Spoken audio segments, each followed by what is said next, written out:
সকল জীবের মনের বাসনা, সকল ভক্তের মনোবাসনা সেই ছিনছিনি হরিলীলামৃত গুরুত্বগানা এই মতুয়া নগরে এই হরি মন্দিরে সপ্তাহে একদিন লীলামৃত পাঠ হবে শিশুদের শিক্ষার জন্য, শিশুদের শিক্ষা দেওয়ার জন্য, শিশুদের শিক্ষা হওয়ার জন্য। ঠাকুরের ভক্তেরা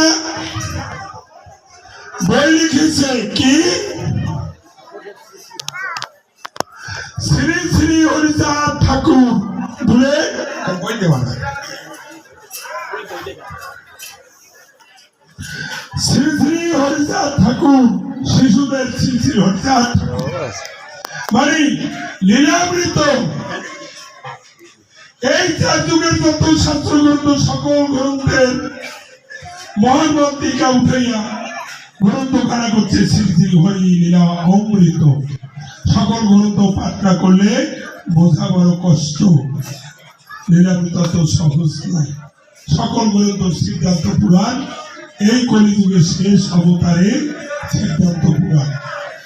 তাই এই লীলামৃত শর্টকাটে বোঝার জন্য শিশুদের বইখানের নাম লিখছে শিশুদের শ্রী শ্রী হরি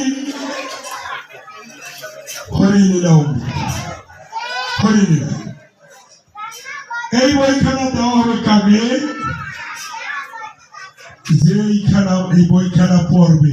যেমন নাগরতলা মন্দিরে শিশুদের খাতা দেয়, কিন্তু শিশুরা তো খাতা দেয় না, কি শিশুর মায়েরাও। যে ঘরে একজন শিশু আছে আর বুড়ারা আছে তিনজন, এরাও কিন্তু তারা নিয়ে তো কাজে লাগাবে না, ওই গোসাই বাড়িটা দেবে আশীর্বাদ স্বরূপ তারা নিয়ে মাথায় ধরে। এইখান কিন্তু মাথায় ধোয়ান না, এখান নিয়ে এই হরি মন্দিরে চর্চা করতে হবে, এই বইখানা নিয়ে সেই লীলামৃত বুঝতে হবে। এজন্য আপনারা কেউ আমার মনে কষ্ট পাবেন না যে বাচ্চা বাচ্চা বুঝি আমাকে ভালোবাসে না, এটা বাচ্চার ভালোবাসা না।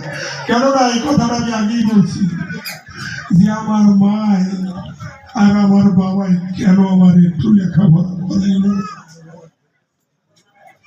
কারণ ওই জমিদারের ছেলে সেই রাজার ছেলে 10 বছর তার বড় বয়স, সেই জন্য তার লেখাপড়া করেন। আমার তো 10 বছরে আইল না, তবে আমার বন্যের ভাষাই নিয়েছে আমার বাবাই। আমার বাবার হাত থেকে চালের উপর উঠছে, জলে ঘর তলাইয়ে চালের উপরে জল উঠে গেছে, তখন বাবাই বাঁচে না, তখন তার হাত থেকে আমাকে ছেড়ে দিচ্ছে। আমি বলছি ও বাবা তুমি আমাকে ছেড়ে দে, বাবাই বলছে বাবা যার বাবা বলে সে আরেকটা দোকানে সে কানে কোথায় নিয়ে গেছে তার কোনো খবর ছিল না। আমি জল খেয়ে পেটটা ভরে গেছে, তারপর আমি গাছের মধ্যে থেকে বেরিয়েছি, অনেক দূর বসে গেছি, ঘর ভেঙে রয়ে গেছে, ঘর ধরি এটা গোলা ঘর।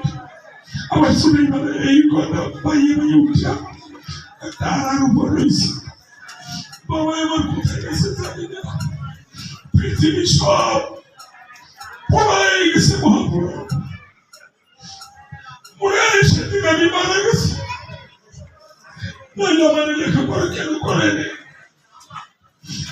আমার যখন লেখাপড়া করে নাই এই পরের কষ্ট আমার আছে, সেই কষ্টের বিনিময়ে আমার মায়ের আশীর্বাদ, আমার বাবার আশীর্বাদে, আমার পাগলের আশীর্বাদে তোমাদের আমার আমাকে রেখেছে।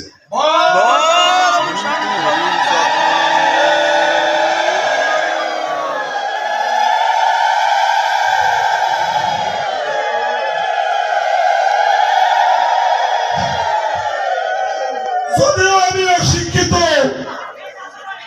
কিন্তু সারা পৃথিবীর মানুষের যেন শিক্ষার আলো পায়, আমার গুরুদেব ঠাকুরের যেন শিক্ষার আলো না সবাই মুখে থাকে, সবাই যেন বৃদ্ধি পায়, এই আশীর্বাদ আমি পাগলের পায়ের হাত দিয়ে আমি সবাই কি করি যে আমার মতো যেন নিরক্ষর এই বিশ্ব চরাচরে কেউ থাকে, সবাই যেন চক্ষু দান আমার গুরুচর ঠাকুর নিয়ে আসছে, সকলে যেন এই চক্ষু দান পায়। সেই জন্য এই বইখানা আপনাদের মাঝে দেওয়া হবে আগামী দিন বৈকালে কয়টায়, আগামী দিন 4টায়। বই বেশি না, কয়খান বই? 100 বই, 100 ছেলে মেয়েরা দেওয়া হবে। বেশি দিতে পারবো না, মনে কোনো কষ্ট পাওয়ার কারণ নাই। যদি এরপরে আমরা এরকমের ছেলে পাই, এই বই সংগ্রহ করিয়া আমরা আবার ছেলে মেয়ের হাতে দেওয়ার জন্য আমরা চেষ্টা করব। এই আশীর্বাদ সকলকে জানাই।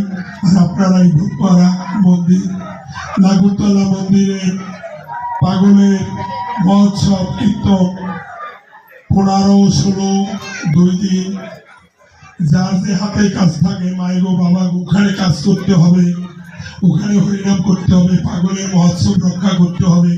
আমরা সবাই অর্থহীন,